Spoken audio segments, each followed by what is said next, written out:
Hey guys, and welcome back to a super long awaited episode of Poor Decisions, the true crime and wine podcast where we sip, spill, and solve some seriously twisted stories. I'm your host, Bryn, in case you're not familiar. And I know we've been going a long time. I'm super sorry, but I'm back today, ready to hit you guys with episodes bi-weekly. Look, I'm gonna just say August was a very happening month. I've been out living life, okay? But I'm back. I'm happy to give you guys another episode, and I'm kind of excited, which is kind of weird because we're talking about true crime. But for tonight's episode, I'm doing a local one that's coming straight to you guys from my city of Baltimore, Maryland. So this story, a couple weeks ago, it was kind of in recent news, even though it happened some years ago, but it was kind of taking social media by storm. So of course, y'all know what? We had to dive into it. So it sent me down my own rabbit hole, doing all the research of the story from what happened a couple years ago when it all went down, and trying to figure out what really led up to the incident in itself. So I compiled all my research for you guys. You already know we're going to dive into it. So without further ado, grab your glass, pour up, and let's dive in.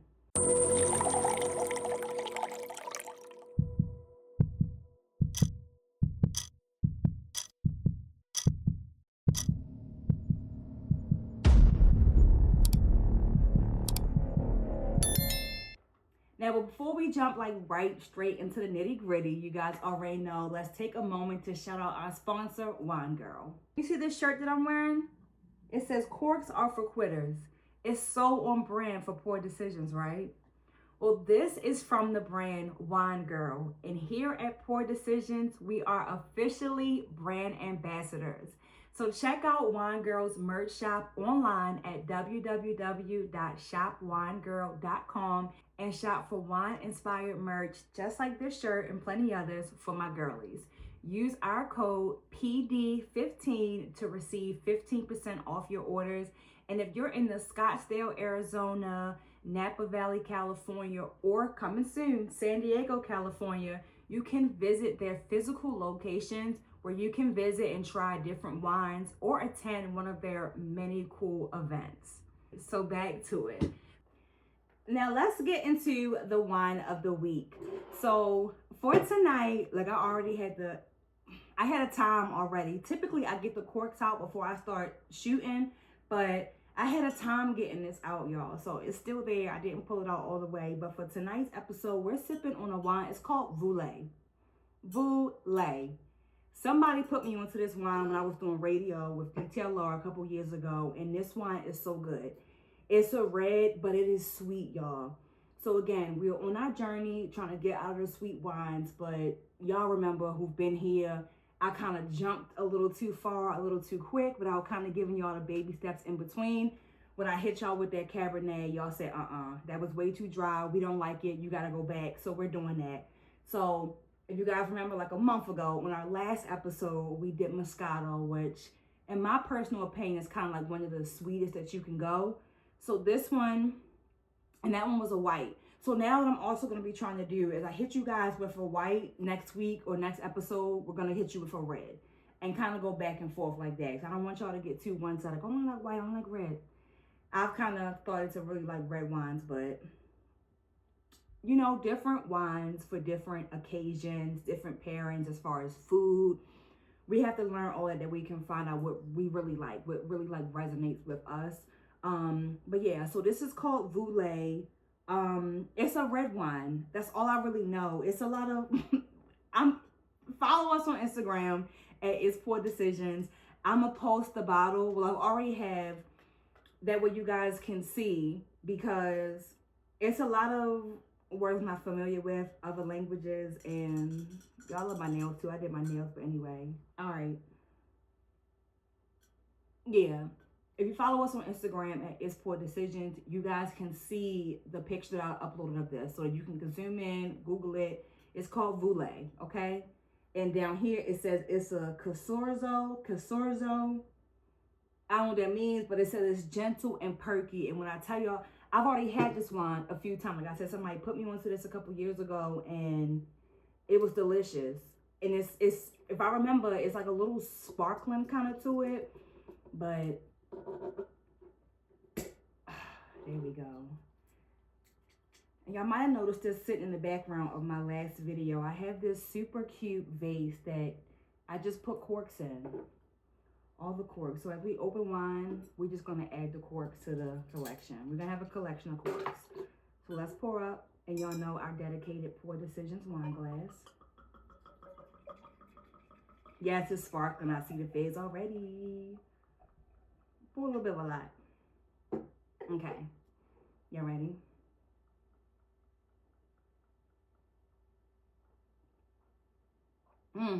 Yes. So good. It's so good, y'all.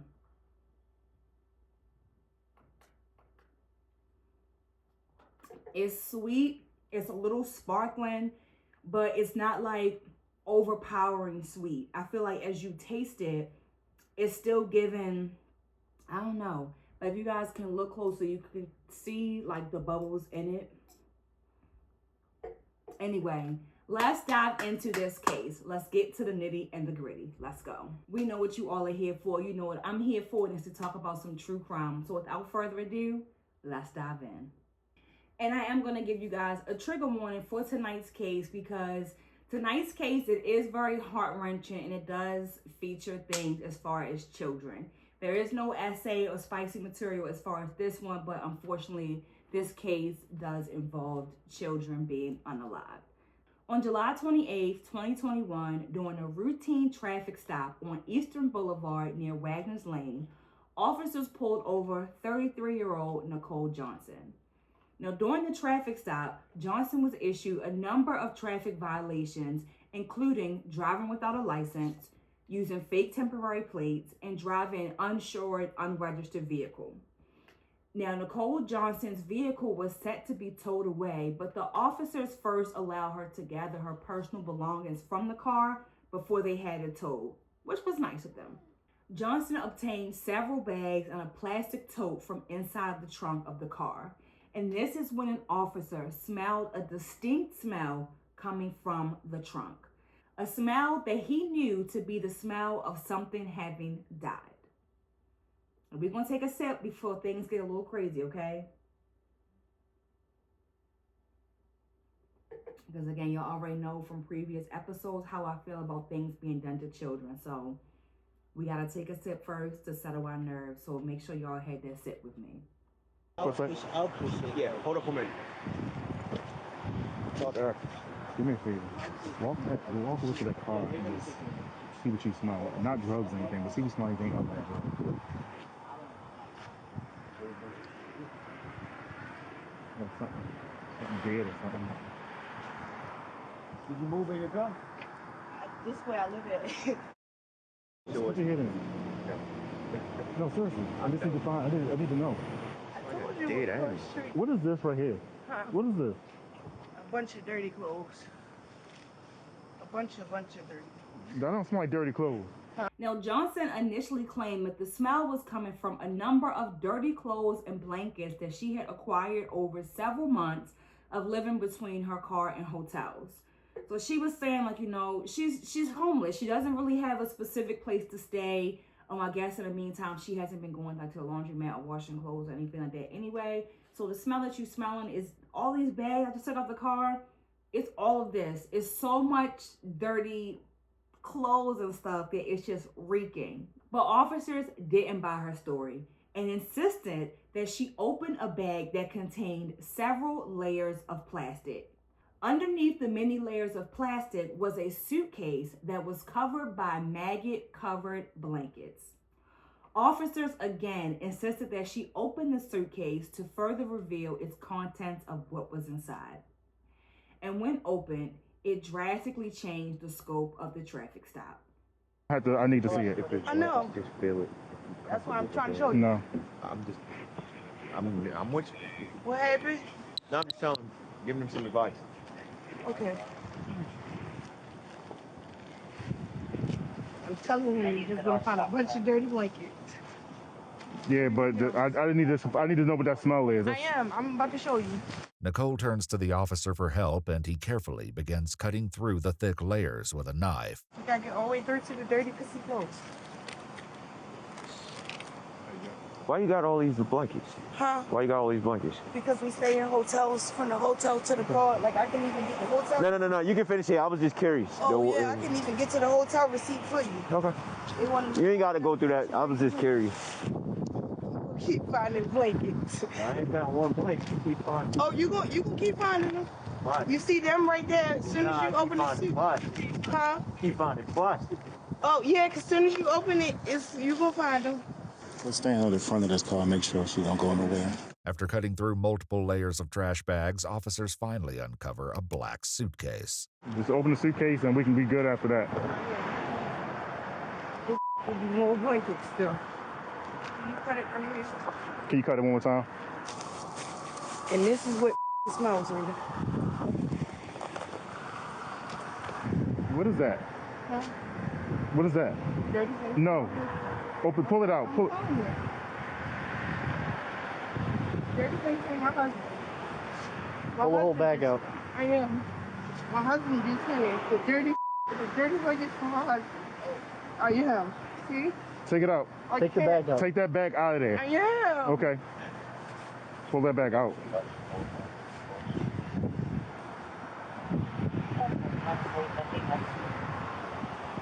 There you go. Open that bag up. No pissy clothes. No pissy clothes. See? Pissy clothes. All pissy clothes. Open it up, ma'am. I did. Unroll the whole thing.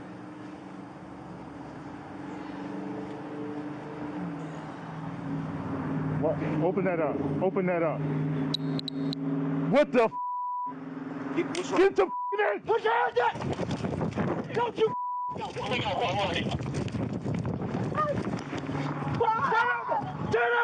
Turn over! Turn over right now! You want the rest? Don't you move! Don't you move! Put your hands behind your back. Put your hands behind your back. What I do? What the f? It's not mine! What? And let's take a sip before we dive a little bit deeper.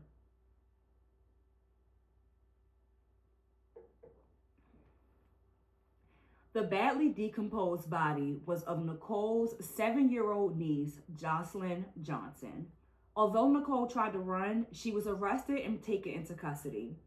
And doing further search of the car and her belongings, inside that plastic tote that she took out of her trunk, it contained the lifeless body of Larry O'Neal III, which was Nicole's 5-year-old nephew. Both children were extremely underweight. Jocelyn weighed only 18 pounds at 7 years old, and Larry was 21 pounds at 5 years old. Now, y'all know how I feel about crime towards children. So we're going to take another sip and several during this case review because it's so heart-wrenching, but we're going to sip again. And then let's talk a little bit about how these innocent children ended up here in the care of Nicole in the first place. The kids were placed in Nicole's custody around July 2019 when their mother, Nicole Johnson, who was Nicole's sister, she moved to Baltimore from Ohio and was unable to care for her children herself. She then entrusted her sister to care for them, as I think, and I'm not going to say any, because I know some family dynamics are a little messed up, but some sisters would. Unfortunately, if I had children and for some reason I could not take care of my children on my own, I have 2 older sisters, and I would wholeheartedly trust my children to them, for them to care for them, look after them, make sure that they're safe, taken care of, loved on, without a shadow of a doubt, I would not even second guess it. I know they would be, I would not have to deal with this, but just kind of saying, I'm sure Nicole thinking, this is my sister, this is her niece and nephew, they're going to be in good hands. I can't do that for them, so she can. Now, although the children's own mother was unable to care for them, Nicole wasn't much of a better fit. When in custody, Nicole told officers that, as stated before, she was homeless, living between hotels in her car, and she was also engaged in spicy work. If you watch our last episode, then you know, I know it's been a while, but you guys know that we are censoring our language a bit to avoid any flags and restrictions. restrictions here on YouTube. But if you are new, then when you hear me mention the term spicy, it is in place of sexual activities. So I don't want to get flagged. I just said it just now. But if you hear me say spicy, that's what we're talking about. But anyway, Nicole began to engage in spicy work. Like, she was selling herself for money, and she was dealing with her own mental health issues. Nicole even stated that she knew that she also could not take care of the kids on her own, and she even tried to give the kids back to their mother, their sister. But according to Nicole, her mother, her and Deshelle's mother, had instructed her to not give the kids back to Deshelle because of Deshelle's own mental health issues and inability to care for the kids. So no offense, but it seems like they were both a little fucked up. Like, I don't know who was better. Like, I don't know, but it's given the mother, she has her own stuff, so don't give them back to her, Nicole. But Nicole, you got your own shit too. And sometimes taking on more of somebody else's shit when you already got your shit can put you in deeper shit. And as we're going to unfold coming up some more after we take the sip of wine, it put Nicole in a lot of shit.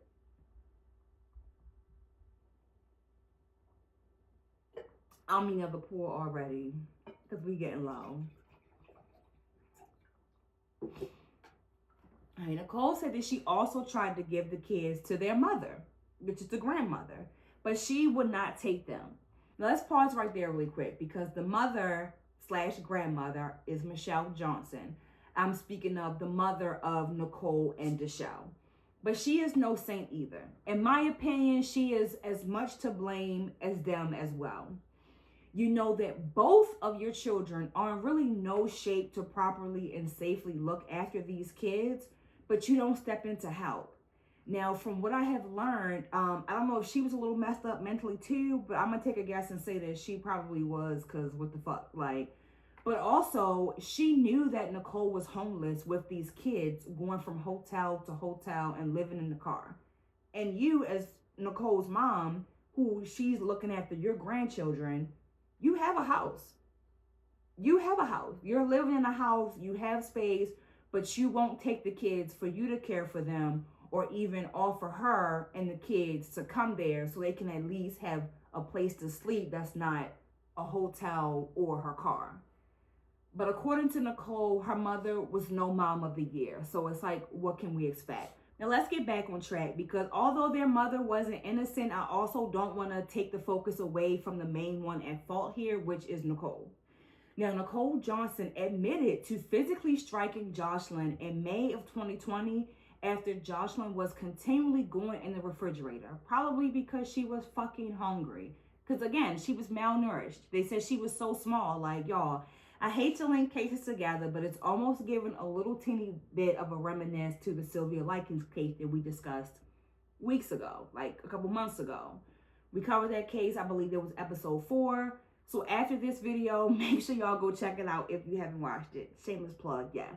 But anyway, Nicole said that one time when she hit Jocelyn, she fell backwards and she hit her head. It was really an accident. Okay, what happened? I gave her a beating. I can't hear you. What? I gave her a beating. Mm-hmm. And then the next thing I know, she just wasn't saying anything or nothing or nothing or nothing. Like, Okay. So you gave her a beating? And then she was not responsive anymore? like it was mistakes. Like, I took care of them children so good. Like, it was a mistake. Like, I just was trying to discipline. Like, explain to me how it happened. Like, she got in trouble for something one day that I didn't pay her for. Like what? Stealing something, Okay. or going in the refrigerator or doing something or something, and she did it again and she did it again. And then the last time it was just like, and I was probably more frustrated than I should have been with life, period, with everything, with why they leave me with the kids, why nobody's helping me, why nobody's calling me, where's their mom, where's my family, like, what, like, Mm-hmm. And then what happened? I told you I beat her. How? Huh? With what? don't even think it was anything. I think it's just my hands. When Jocelyn hit her head, it caused a fatal head injury.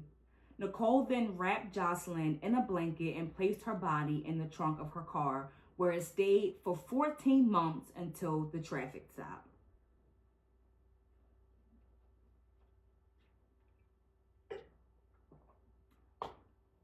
According to Nicole, 5-year-old Larry had just died 2 months before the discovery from the traffic stop. She said that the two of them were playing around when she accidentally hit him in the leg near his knee and he began to bleed. She said she believed that it had been an artery because of the amount of blood. She said Larry soon after asked to lay down, and instead of seeking medical attention for someone, your nephew, who was actively bleeding, she said she let him lay down. She laid him down in the car in the back seat, and he never woke back up. And then Nicole placed his remains in the tote, which she also put in the trunk along with his sister. Help me explain the other child. What happened? So he was still with you when the girl's now in the suitcase, in the car. So He didn't even want to go anywhere else. Like, that's why they said they talk to my family. My family don't know me. Like, you can ask all my friends. Like, as much as I tried to push him off or I wanted to drop him off and I knew I needed to drop him off, he just wanted to be with me. So what led to the next incident with the other child? I don't know. Like, I honestly don't know, because it was like 1 minute we was playing and then 1 minute it was just like, it was like we were playing, like we was playing. I think something hit him in the leg. Yeah, but that wouldn't cause him to die. Hmm. Well, why would he die though? I thought it was like a main artery or something. Okay, well explain that to me. Yeah, what happened? I don't know, but then I know I saw him bleeding Mm-hmm. in his leg. Where at on his leg? I don't mean like right here somewhere. Right inside of his left thigh? Yeah, but I did like. Was the blood dripping? Was it? Only way that I noticed it, and honestly, I didn't even notice it until I started trying to stink. And then when I started looking at his clothes, they was bloody. The detective offers Nicole a cigarette and allows her to smoke in the interrogation room as she continues her story. What caused the boy's injury with the blood in his thigh? I can't remember what exactly he was playing with. And I think I yelled at, I think I swung on him for playing with it. But I can't remember what. Is there a chance you hit him afterwards and... I didn't see the thing. Okay, but you said you swung on him. Yeah, because he was playing with something. I didn't see the thing I told you I didn't see the thing that was in his leg until it was like, it was just like. And what was it? I never even looked at it. I never even took his pants off. I just seen the blood. And I yelled at him like, well, I didn't yell at him when I seen the blood. I yelled at him, like, I don't even remember what it was. He was just like getting drowsy, like just getting drowsy. Like, the last thing he said. You said the last thing he said? He said, honey, can you lay me down? What's that? He said, can I lay him down? Can you lay him down? Yes, because he was sitting up in the chair. And he said, oh, nigga, can you lay me down? And I said, yeah, honey. And I went to smoke, and I turned back around, and it was like, stay. And he would not answer me. Where did you lay him down at? On the back seat of the car. Okay. And this was about 2 months ago? Or was it more? This month is what? Well, it's the very end of July. I think May. Okay. About 2 months ago. Yes. In August 2024, Nicole Johnson pled guilty to 2 counts of first-degree child abuse resulting in death, 1 count for each child. Earlier this year, in February of 2025, Nicole was sentenced to life in prison with all but 50 years suspended, which means she will serve 50 years in prison, like, undoubtedly. Like, you have to do those 50. Not no getting out early with no good behavior. 50 years at the least. Now, additionally to the time to be served in prison, her sentence conditions also includes 5 years of supervised probation, which I don't know when the fuck she'll be able to complete. I mean, she's 33, so by the time she'll be released, I guess she'll be like 83.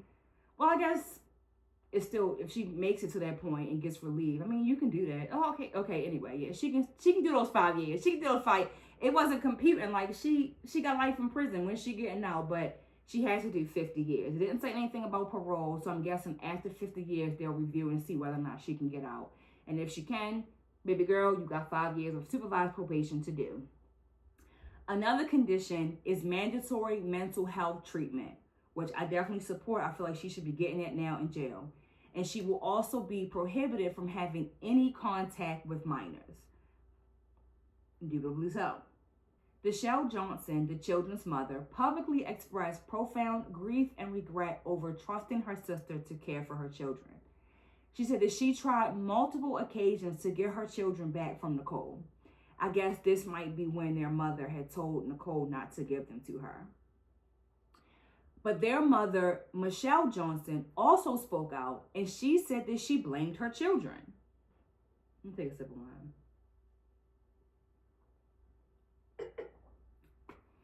Now that completes all the details and the fact that this crazy, heartbreaking, and just fucked up case. So let's jump into our case discussions, okay?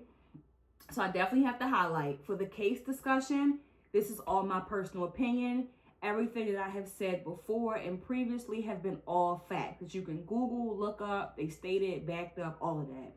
But here forward, this is just my personal opinion. So for the case discussion, I really have one question, and it's who is to blame, okay? Should the children's mother and grandmother also receive charges? I want to know what you guys think. Please join our conversation in the comments below. Make sure you follow us on Instagram at It's Poor Decision. If you want to talk to me there, then let's get it going.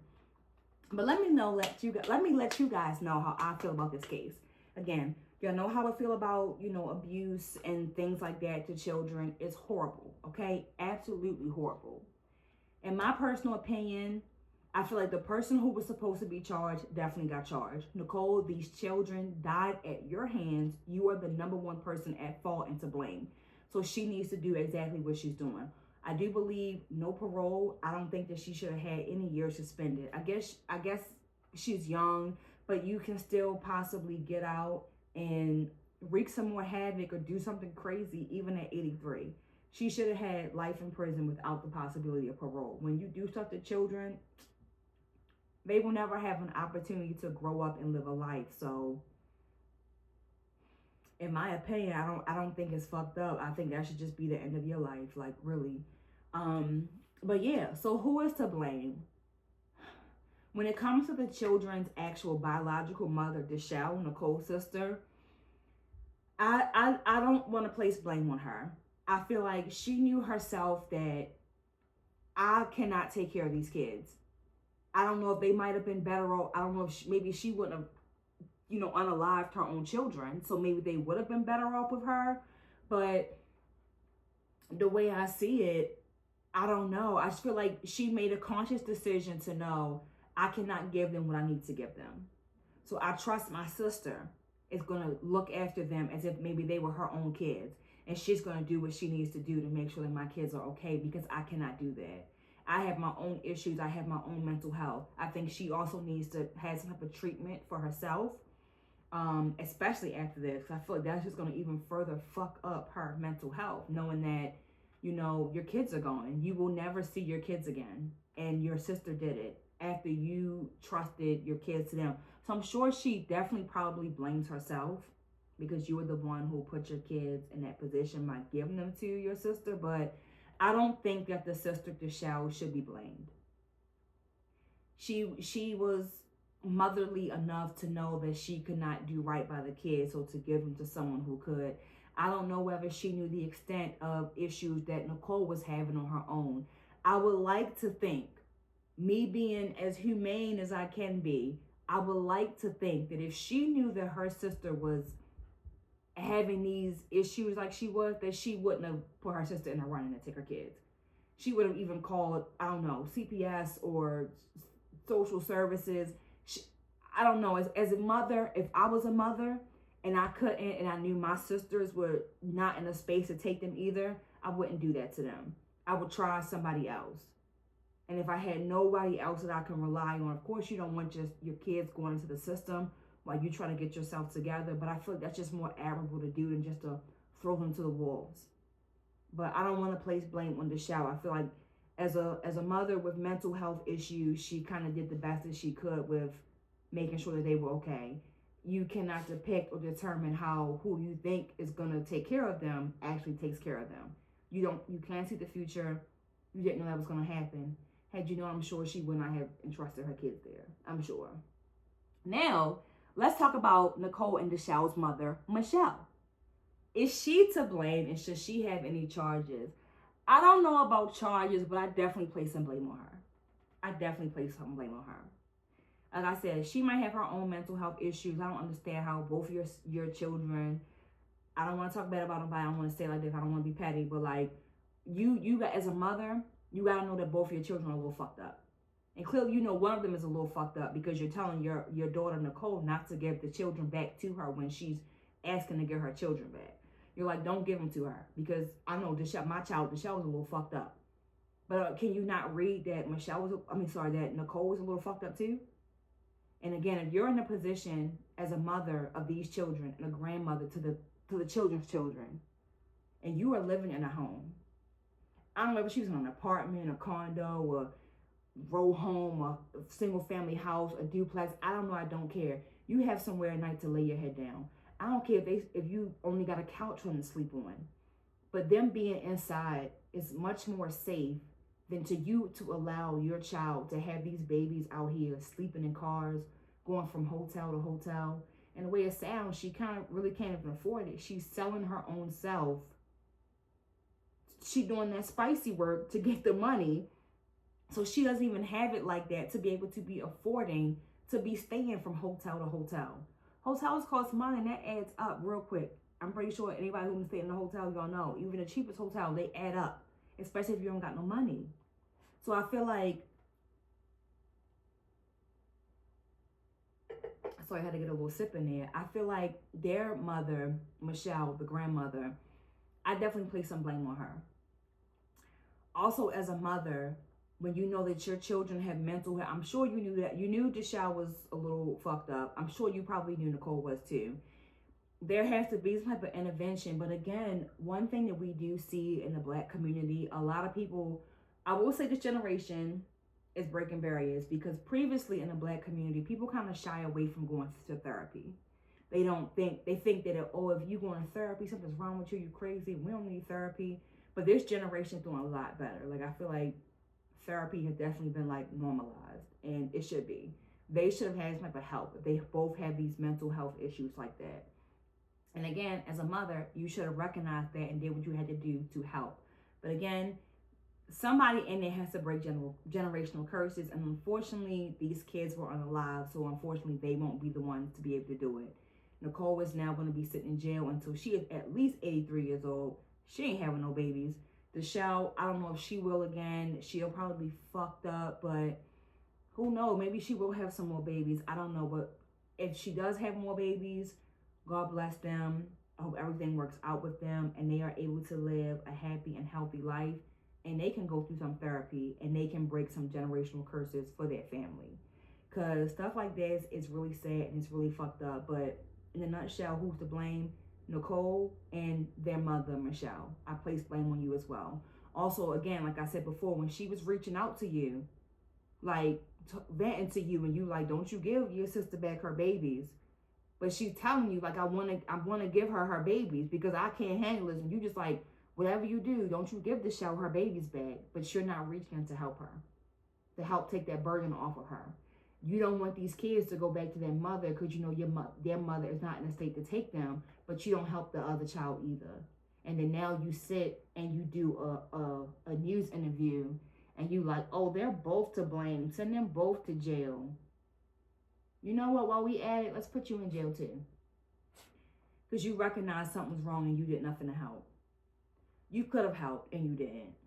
So, Nicole Johnson, the grandmother, lock her up too. I ain't gonna say for a whole 50 years, but she might need some mental health. All of the whole line, get them on some help. Let me know what you guys think about this case, all of your thoughts and opinions, and talk to me about tonight's case discussion. Who do you believe is to blame? Is it just Nicole? Is it the sister Deshelle, their mother Michelle as well? Let me know in the comments below. Make sure if you guys have not, you do subscribe to this YouTube channel. And again, for tonight's wine of the week, we did Voulet. If you guys are trying this with me, let me know what you guys think. I'm going to do another sip before I give you all the rating.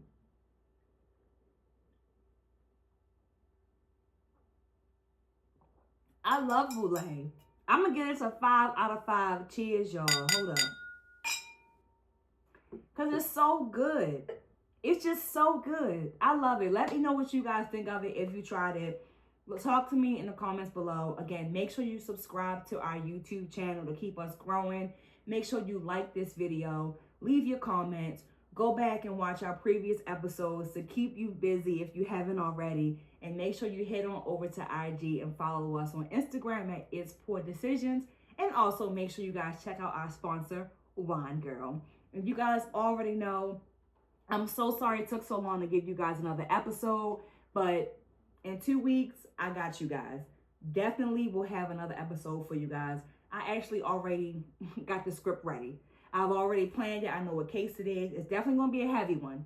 It's a little crazy one, but we're going to go back in the crate. We're going to go back in the day for this next case.